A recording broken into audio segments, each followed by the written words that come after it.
Hi hello नमस्कार, मी सीमा तुमचं आणखीन एका नवीन व्हिडिओमध्ये अगदी मनापासून स्वागत करते। तर आता माझी देवपूजा वगैरे झालेली आहे। तर इथं तुम्ही पाहू शकता।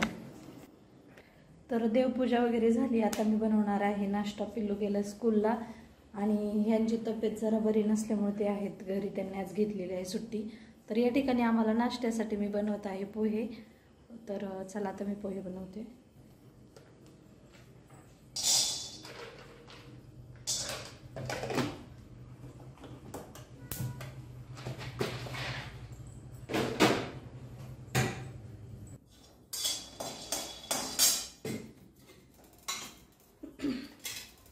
कढईमध्ये मी शेंगदाणे टाकले होते, थोडेसे भाजून घेतलेले आहेत आणि त्यामध्ये आता टाकायचं आहे तेल।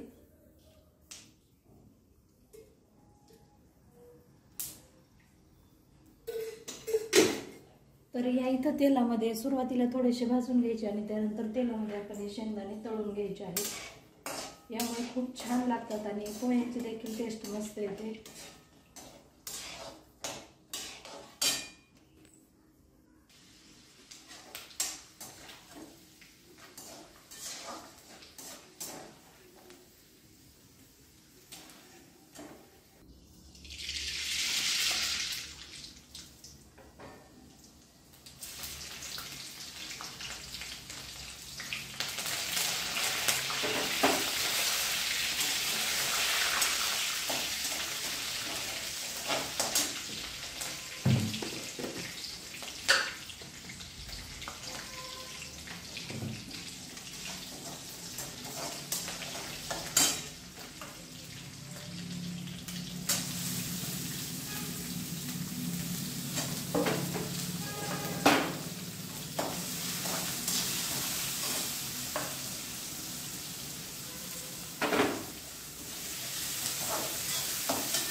नाश्ता चालू होता तोपर्यंतच पिल्लूच्या स्कूलमधून फोन आलेला की त्याला बरं वाटत नाही, घेऊन जा। तर आम्ही आता निघालोय पिल्लूला घ्यायला, दोघं जण चाललोय। त्याची फाईल पण आम्ही सोबत घेतली, बघूया त्याला काय काय त्रास होतोय त्याला विचारू आणि त्यानंतर हॉस्पिटलला लगेच घेऊन जाऊ। कारण यांना व्हायरल इन्फेक्शन झालं, त्याच्यामुळे त्याला देखील झालंय। आता मी सुटते का गुटते मलाही माहित नाही, पण कदाचित होऊ शकतो सगळ्यांनाच त्रास। तर आता आम्ही चाललोय स्कूलमध्ये, त्याला घेऊ आणि त्यानंतर पुढे मी ब्लॉग कंटिन्यू कराल। चाललोय आम्ही स्कूलमध्ये।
टाइम टेबल लावलं इथं वाटतं.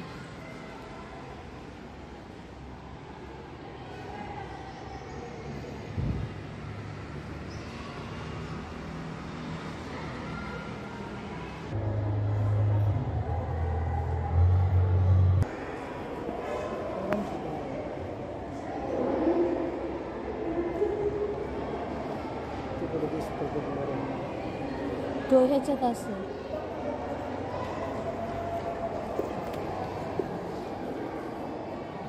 कोणती रूम म्हणतात त्याला?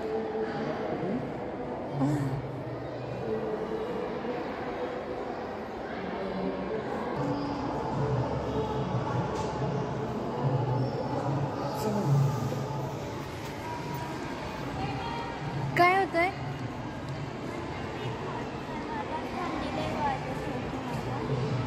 हो, ताप आलाय.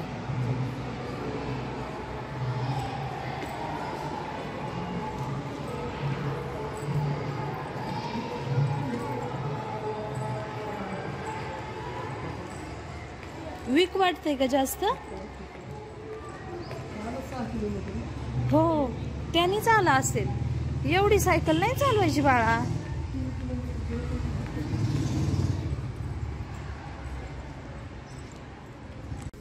तर आम्ही स्कूलमधून डायरेक्ट इथं हॉस्पिटलमध्ये आलो.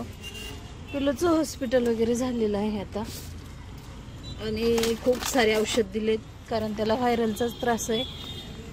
3 दिवसापर्यंत त्याला ताप वगैरे येऊ शकतो असं डॉक्टरांनी सांगितलंय. आता दवाखाना झालाय. आता आम्ही चाललोय घरी कारण वातावरणही खूप चेंज झालंय आणि ह्यांना पण जरा त्रास होत होता त्याच्यामुळे त्याला झाला असेल. आणि स्कूलमध्ये बऱ्यापैकी मुलं आजारी वगैरे आहेत त्याच्यामुळे त्याला त्रास झालेला आहे. तर इथं बसलोय हा समोर. बेबी हाय कर. तर आता आम्ही चाललो डायरेक्ट. काय हो, काय झालं?